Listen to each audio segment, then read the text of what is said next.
আজ শাড়ি নয়, আজকে খুব সুন্দর একটা আনারকলি পরে সাজবো আমি।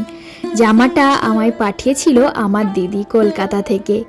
জামাটা আমাকে যখন পাঠিয়েছিল আমাকে একটু লুজ ছিল, তাই একটু ফিটিংস করেছি মায়ের থেকে। ভি নেক আর হাতাটা একদমই ছোট আর পিঠটা একটা রাউন্ড করে গোল কাটা। গ্রাউন্ডটা খুবই সুন্দর। এটা গ্রাউন্ড ঠিক বলা যায় না, একটা আনারকলি বলতে পারো। এর সঙ্গে ওড়না ছিল না, কিন্তু আমি আমার একটা কালো ওড়না এর সঙ্গে ম্যাচিং করে পরেছি। সঙ্গে হালকা কাজল লাগিয়েছি আর একটু লিপস্টিক। আর আমি আজ যে কানে দুলটা পরছি সেটা আমার দিদিরই। আমি পেয়েছিলাম যখন আমি প্রথম বিয়ে হয়ে এসেছিলাম, তখন দিদি আমায় দিয়েছিল।